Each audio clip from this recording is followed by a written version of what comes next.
हाँ तो नवीं वाले बच्चों, आपका हिंदी का पेपर आ चुका है। ओके, आपका नवीं का पेपर रह गया था। ओके, 2024 का। और आपका पूर्णांक रहने वाला है 80 नंबर का। और 3.25 घंटे का पेपर रहने वाला है। ओके, तो शुरू करते हैं हमारा आज का पेपर। आपका हिंदी का पेपर रह गया था, पता नहीं था, भूल गया था मैं कि हो गया या नहीं है। तो आप सभी को पता है कि हमारा आपका पहला पट्टित गद्यांश आएगा, जो आपको पट्टी इस गद्यांश को पढ़ना है और नीचे पसंद दिए गए उसके उत्तर देना। आपके 5 नंबर का आएगा गद्यांश। क्योंकि गद्यांश 2 आएंगे, एक तो वो ही और एक आपकी ये रहा, सॉरी ये नहीं, ये ऊपर वाला। ओके, और दूसरे आएगा आपके कंठस्थ में, तो इसे 18 नंबर का। तो प्रश्न, अपने विद्यालय प्रधानाचार्य की प्रार्थना की जिसमें पुस्तकालय पाठ्य पुस्तक दिलवाने का निवेदन किया हो, अंक होगा 9 नंबर का। अपने मोहल्ले में व्याप्त गंदगी के संबंध में नगर पालिका को एक शिकायती पत्र लिखो। ओके, चौथा प्रश्न है, निम्न में से किसी एक विषय पर आपको निबंध लिखना है। तो आपको लिखना है स्वच्छ भारत में सबसे अच्छा है। दूसरा होगा इंटरप्रेट वरदान या श्राप। ओके, तो इस तरह के प्रश्न आएंगे आपके। ओके, अब खंड है तीसरा, अंक 12।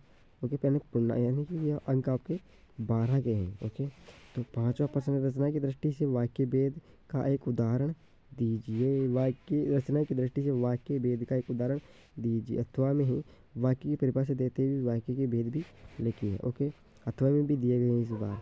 छठा प्रश्न, निम्न के पर्यायवाची लिखने हैं। पर्यायवाची भी आएंगे। अब है विलोम, तो विलोम भी आएंगे आपके। आठवां समवर्ती संबंधार्थ, तो आपकी श्रुति संभाविन्नार्थ भी आएंगे। मुहावरे भी आएंगे आपके। ओके, बता रहा हूँ कि क्या क्या आएंगे आपके। ओके, खंड चौथा आ चुका है। निम्न गद्यांश को पढ़ना ही आपकी किताब में से दिया गया है। ओके, और आपको नीचे दिए गए प्रश्नों के उत्तर देना है। मैं इसका पीडीएफ दे दूंगा, वहीं से आप देख लेना इसको एक बार। प्रश्न नंबर 11 है, निम्न में से किन्हीं 3 प्रश्नों के उत्तर दीजिए।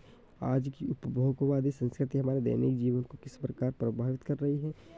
अब ख है, प्रेमचंद के फटे जूते पाठ में टेली शब्द का प्रयोग के संदर्भ में इंगित किया है।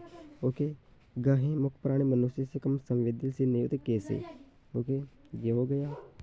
अगला प्रश्न है, निम्नलिखित गद्यांश को पढ़कर 3 प्रश्न के उत्तर देना है। ओके, पद्यांश से ही पद्यांश को पढ़ो और आपको 3 प्रश्न के उत्तर देना है। ओके, अगला 13वां प्रश्न है आज आपका, निम्न में से किन 3 प्रश्नों के उत्तर देना है आपको। तो पहला है, सांख्य एवं शब्द पाठ के आधार पर मनुष्य ईश्वर को कहाँ कहाँ ढूंढता फिरता है।